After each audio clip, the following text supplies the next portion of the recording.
En la frontera norteamericana, inmediata a la lejana villa de Jiménez, Coahuila, respondiendo al llamado del Partido Liberal, un grupo de mexicanos tomó una temeraria decisión: desafiar con las armas en la mano al régimen de Porfirio Díaz.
Las ideas de libertad las propagaba Ricardo Flores Magón, quien ya radicaba en Estados Unidos, periodista que sacudía al país con el pensamiento liberal.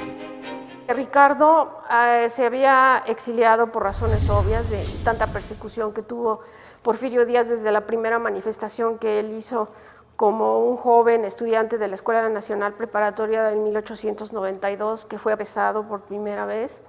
La prisión no impidió a Flores Magón escribir continuas denuncias y críticas contra el gobierno dictatorial. En 1904 se tuvo que ir a Estados Unidos y a Canadá para refugiarse. Empezó a editar Regeneración en 1905, pero había una provocación por parte del gobierno de Porfirio Díaz para lograr que las autoridades norteamericanas y fronterizas vetaran justamente la circulación del periódico. En ese periódico, Ricardo escribía sus artículos que eran incendiarios, estaban flameantes de anhelos de libertad. Regeneración influyó en más de un sentido para despertar el pensamiento crítico de los mexicanos.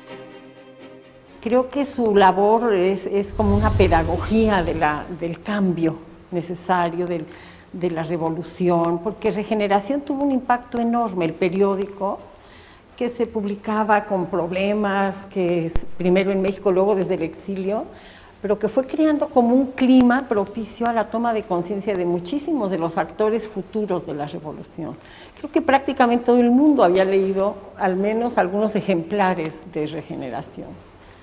Las ideas liberales de Ricardo Flores Magón tienen origen en los movimientos anarquistas surgidos en Europa en el último tercio del siglo XIX. Estas ideas llegaron a países de América Latina como Argentina, Uruguay y Cuba. En esos países hay un desarrollo más temprano. En México el desarrollo es más tardío. Entran muy despacio las ideas socialistas europeas y en realidad se van difundiendo con mucha lentitud y con mucha dificultad, sobre todo en un México que está controlado por un sistema autoritario que es el sistema regido por Porfirio Díaz. Las ideas del anarquismo se orientan a la organización del trabajador, tanto urbano como rural. Buscan reivindicar sus derechos alrededor de ciertos principios económicos y sociales igualitarios para que el obrero sea propietario de los frutos de su trabajo.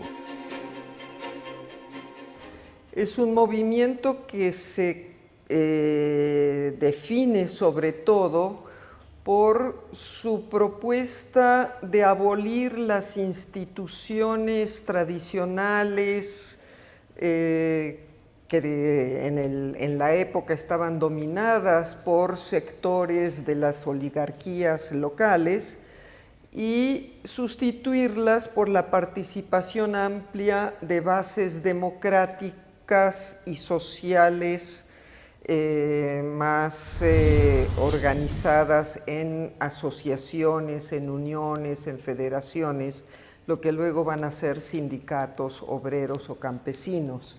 Los Flores Magón en realidad se insertan dentro de una corriente anarquista que se llama anarcocomunismo, es decir, una corriente que propugna no solo que los productores, que los trabajadores sean dueños de su trabajo, sino que ese trabajo sea colectivo y pertenezca a toda la comunidad, que el producto del trabajo sea comunal.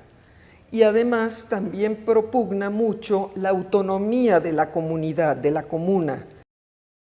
Estas ideas sentaron las bases para la conformación del Partido Liberal, surgido del primer Congreso Liberal de la República Mexicana, instalado en San Luis Potosí el 5 de febrero de 1901. 5 años más tarde, se difundió la proclama del partido.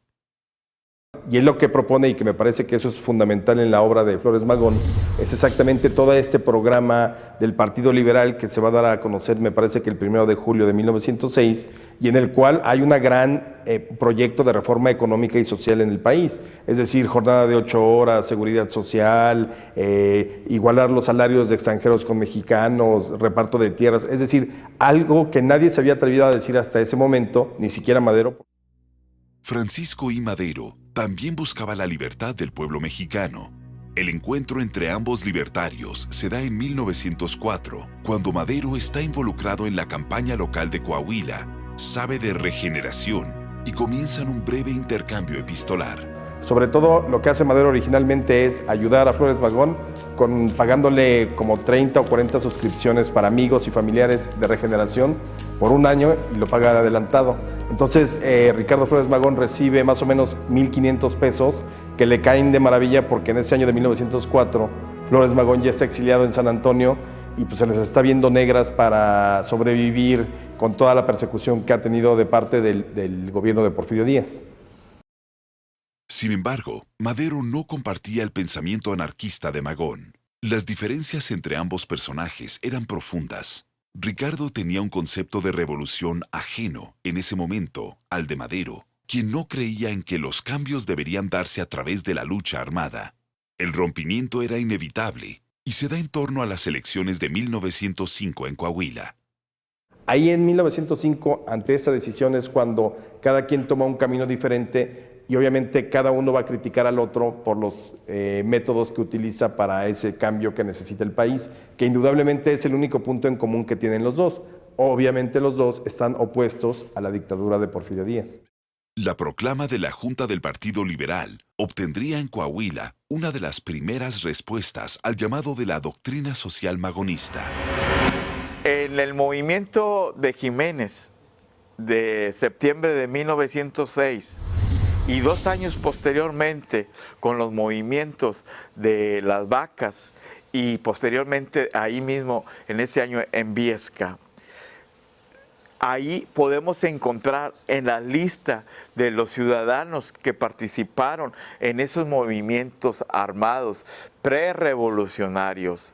En eso podemos ver ciudadanos que habían emigrado de los pozos de carbón y que llevaban la influencia de los Flores Magón, del Partido Liberal Mexicano.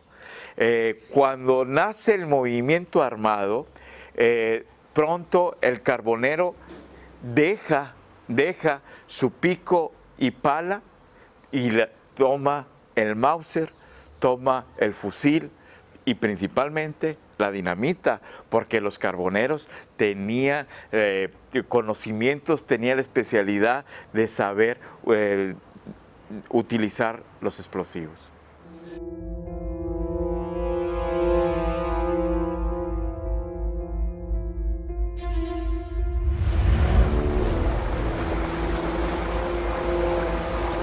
El 26 de septiembre de 1906, menos de un centenar de liberales atacó la villa de Jiménez, Coahuila, a orillas del río Bravo.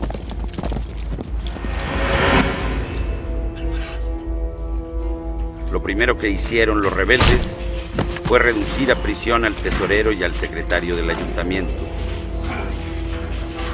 Durante la breve escaramuza, se derramó la primera sangre de revolución liberal.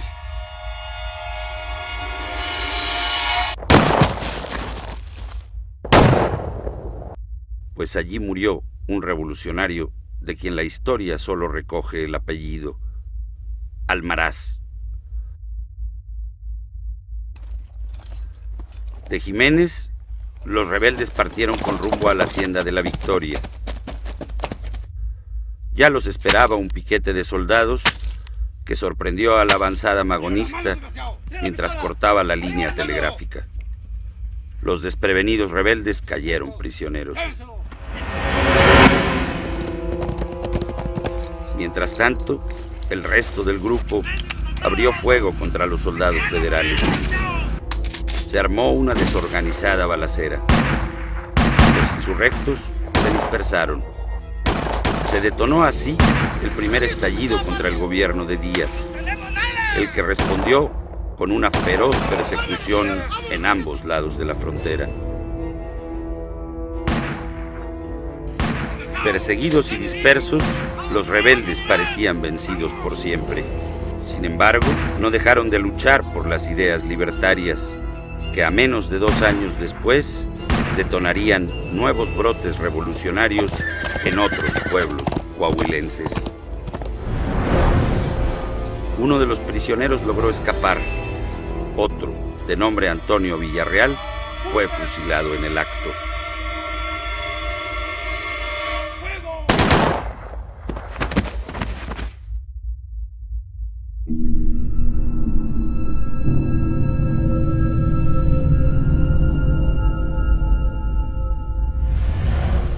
La noche del 24 de junio de 1908, la población de Viesca se conmovió con el tronar de las carabinas y gritos de ¡Viva la revolución! ¡Viva el Partido Liberal! Los alzados ocuparon la presidencia municipal, asaltaron la sucursal del Banco de Nuevo León y la casa del jefe político. Muy pronto, el gobierno logró someterlos.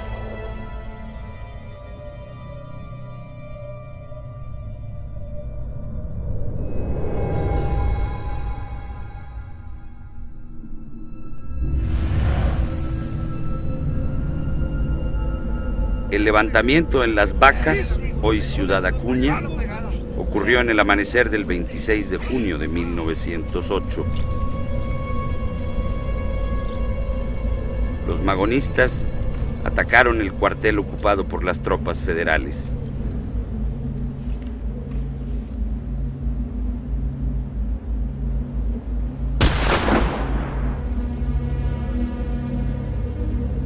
¡Listos bandidos!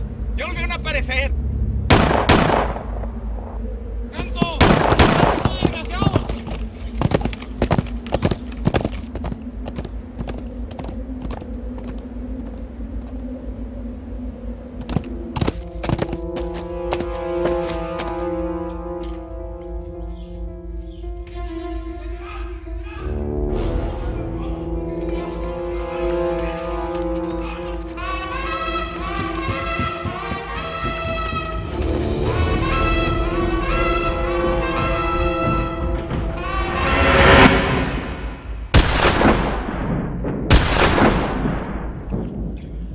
¡Vámonos para adelante, Pedro! ¡Hay que llegar hasta el cuartel!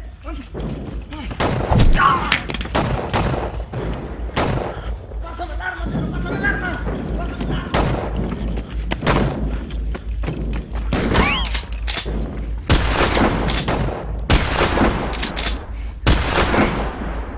¡Ya lo matamos, Pedro! ¡Ya lo matamos!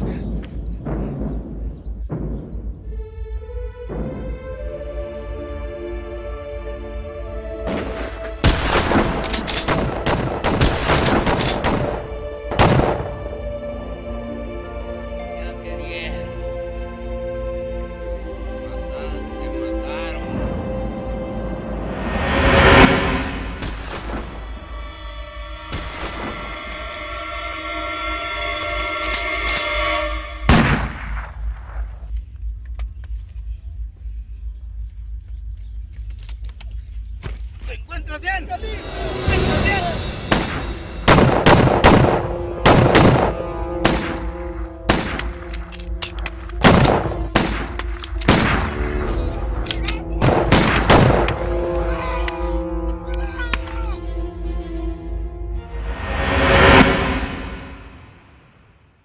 La cárcel no fue obstáculo para que Ricardo Flores Magón escribiera y dejara libres sus ideas, que una vez traspasados los muros de la prisión, impidieron que México fuera el mismo. El magonismo allanó el camino a otra revolución, la maderista. Las ideas sociales de Flores Magón abonaron el terreno para que el maderismo encendiera al país en una guerra civil y obtuviera un triunfo histórico. El problema de Ricardo fue que la ideología anarquista específica que se pregunta no pudo ser entendida en la gran comprensión que tenía Ricardo del anarquismo por los revolucionarios, en razón de que ellos, como no comprendían perfectamente la ideología de Ricardo, decidieron asumir ser maderistas o posteriormente constitucionalistas. Preso o en libertad, Ricardo Flores Magón continuó luchando por el ideal revolucionario. Murió tras los muros de la Penitenciaría Federal de Leavenworth, Estados Unidos, antes de cumplir su condena. Sin embargo, sus ideales permanecieron vivos. El programa social de la Revolución Mexicana, adoptado por Venustiano Carranza y plasmado en la Constitución de 1917, se nutre en buena medida del Manifiesto del Partido Liberal de 1906.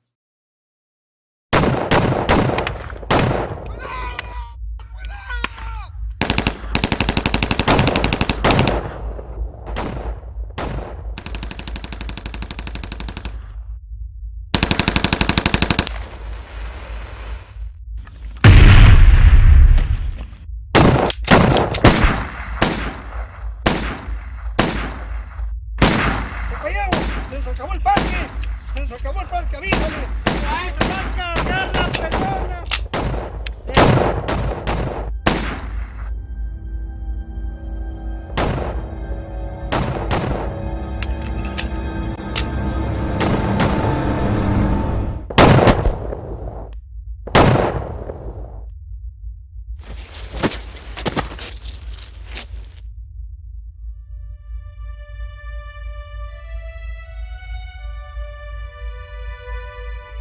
En Las Vacas se inició la retirada. Paso a paso fueron reuniéndose los supervivientes y abandonando el pueblo.